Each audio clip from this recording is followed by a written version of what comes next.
다음은 좀 슬픈 소식인데요. 네. 김용균법이라고 이게 이제 노동 현장에서 재해를 당하신 분들에 대한 어떤 처우라 그래야 되나요? 그리고 그에 관련된 책임을 묻는 법안이었는데, 뭐 이 법에 적용 못 받은 긴 한데. 네. 아무튼 산업안전보건법이 강화가 됐다고 합니다. 네. 네, 그 노동자 김용균 씨 사건과 관련해 대법원이 원청업체인 한국서부발전법인과 그 대표 김병숙 전 사장의 무죄를 확정했습니다. 개정 전에 산업안전보건법이 적용이 됐는데요. 이번 재판을 종합해보면 실질적 고용관계가 있었다는 점을 인정하기 어렵고 컨베이어 벨트의 위험성이나 하청업체와의 위탁 용역 계약상 문제점을 인식하지 못했다. 그래서 무죄로 판단을 했습니다. 잘못한 부분이 있어요. 안전규정을 지키지 않은 거, 두 사람씩 조를 묶어서 하지 않은 거, 안전장치 설비를 하지 않은 거, 사전에 이런 부분에 공지하지 않은 등등 산업안전법에 관련한 수없이 많은 위법 사안이 있었습니다. 하지만 사장이 몰랐다는 거죠. 그러니까 잘못한 건 잘못한 거야. 규정을 안 지켰어. 근데 이거는 과태료의 문제라는 거지, 쉽게 말하면. 일을 시키는데 몰랐다고 할 수가 있나? 아니, 그러니까 잘못된 상황에 있는 걸 일을 시킨 거는 맞아. 근데 그 사람이 그런 상황에 있다는 걸, 아니, 우리가 그런 문제가 있다는 거에 대한 인식이 없었대. 몰랐다는 것도 아니야, 지금 보면. 왜냐면 이게 문제가 있었다는 인식이 없었다는 거지. 내가 컨베이어 벨트에 뭐 안전장치나 이런 게 없었다라는 거 사장이 몰랐을 리는 없잖아. 자기 설비인데. 다만 이게 중요하다라고 하는, 이것 때문에 사람이 죽을 수 있었다라고 하는 인식이 없었기 때문에 무죄라는 겁니다. 그렇게 따지면 난 내가 내일 죽을지도 인식이 없어. 그럼. 그리고 모두는 죽음에 대한 인식이 없어요. 그걸 만약에 무죄의 근거로 삼는다면 이 세상에 유죄를 의사도 의료과실로 처벌 못 하겠네? 이 사람이 죽을 거란 그 인식이 없었어. 이렇게 하면 되는 거 아니야? 그렇지. 세상의 모든 과실에 대한 책임은 의식이 없었기 때문에 법적으로 처벌할 수 없다라는 게 지금 법원의 판단인 거예요. 칼 들고 설치면서도 나는 이 사람이 죽을 거라는 인식이 없었어요. 이러면 되는 거예요? 그러지. 칼을 찔렀지만, 나는 칼을 찔른다고 해서 사람이 이렇게 쉽게 죽을 줄 몰랐어요. 그럼 인식이 없어서 죄가 안 되는 겁니다, 이 사람은.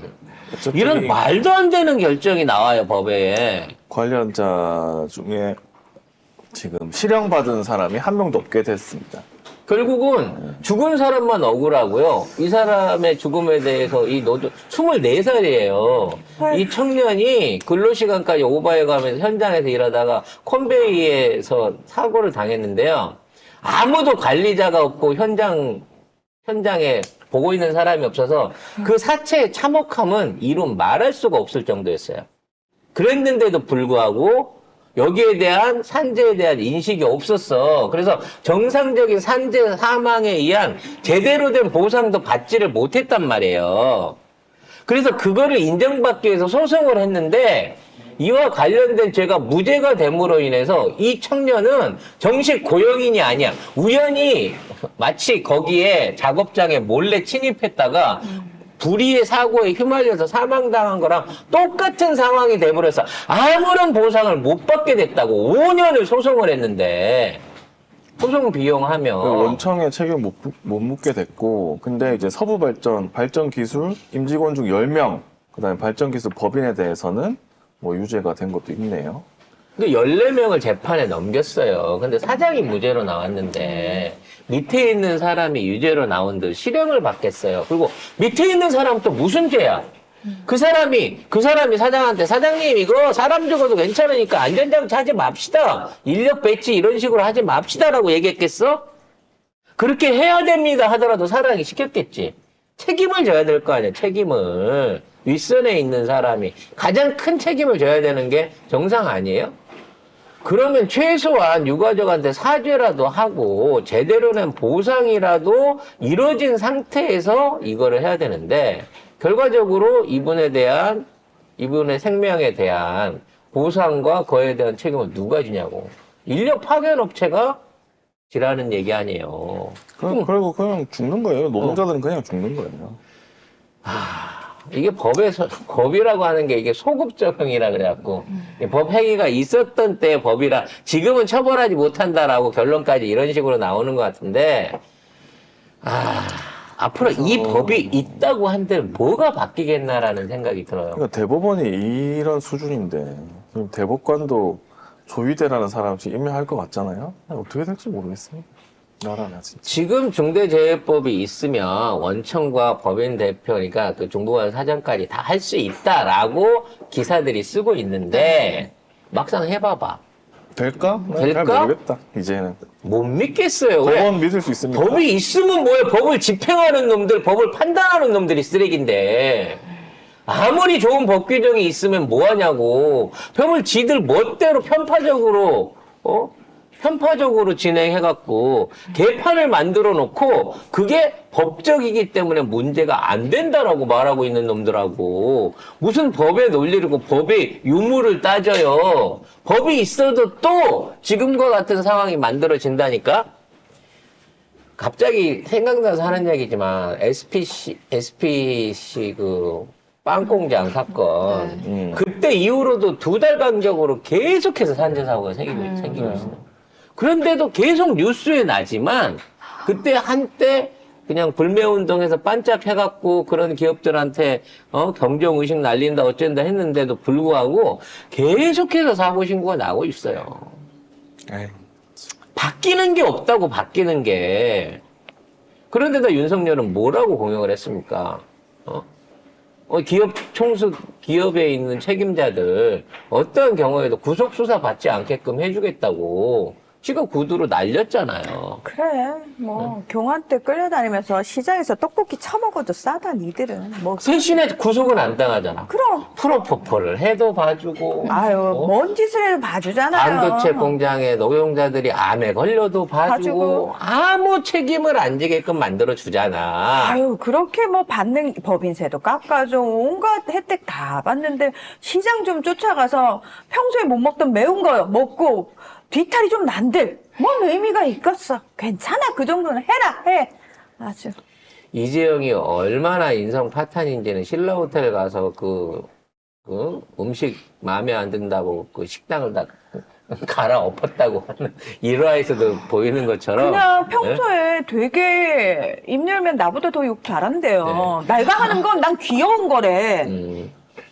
누가 재영이한테 욕먹어 본 사람이 그랬어? 난 진짜 걔는 진짜 살벌하게 한대. 제대로 했구는. 그 옛날에 그런 보도도 있었다가 지워진 걸로 알고 있는데 네. 이 말해도 되나 모르겠는데 누가 말하지 말까? 어쨌든 어떤 사람이 같이 죽어 이러면 오이스 빠져나가려고. 삼성이 이제 이재용한테 보고를 했는데 실적이 되게 안 좋았나 봐요. 그래가지고 책임 제가 지겠습니다. 어떻게 책임질 건데? 약간 이렇게 하니까 뛰어내리세요. 그 농담인지 진담인지 모르겠지만 그런 얘기가 있었어요. 근데 그런 식으로 얘기를 한다는 그러니까 거야. 실제로 그렇게 인성 파탄이라니까. 이거 약간 유아인 연기, 어이가 없네? 이거랑 비슷한 파탄자인 거예요, 걔가. 많은 분들이 그게 하나를 저기를 했다 그러는데. 그냥 다 그거 하나 아니에요. 제가 봤을 때는 그쪽 라인들 다 똑같아요. 누가 조금 더 낫고 덜하고 그러니까 덜하고 더하고의 수준 차이지. 걔네들 다 인성 파탄자 맞고 저는 아주 가까운 지인이 H에 있었는데 그 얘기를 들으면은 MJ 같은 애들은 MJ 누군지 아시죠? 몽준이. 네. 그런 분들은 그냥 사장급, 부사장급 부르면 바로 조인트부터 가요. 야, 이거, 예. 그거는 이미 그쪽 내에서 다 알더라고요. 직원들급도. 이 2016년 11월 8일 미디어 오늘 기사인데 삼성 이재용 뛰어내리세요. 기사는 왜 삭제됐나? 동아일보의 자기 검열? 기자 삭제 이후 모른다. 왜냐면 당시 건물은 2층이었다. 이런 식으로. 아무튼 이런 강자한테 강한 것들이 윤석열 밑에 가갖고 정말 낯뜨거운 짓거리에 동참을 하고 있어요. 그러면 돈 때문에 윤석열이 돈 때문에 사업 비전 때문에 아니에요. 윤석열이라고 하는 애가 갖고 있는 카드는 돈이나 이걸로 커버칠 수 없는 사법적인 카드인 거야. 무슨 뭐 성추문이 됐든 프로포폴이 됐든 마약이 됐든 그런 핵심적인 그거를 쥐고 있기 때문에 저희들이 저기를 따라 나가는 거지.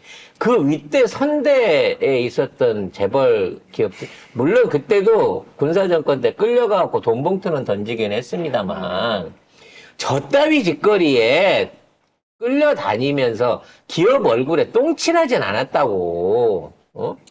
그 유명한 짤 있잖아요. 청문회 때 현대 정주영 회장 나왔을 때 정경유착에 대해서 어떤 의원이 막 이제 비판을 하니까 자기 그 정주영 회장이 그렇게 대답했대잖아요. 자기도 제발 이 고리가 끊어졌으면 좋겠다고.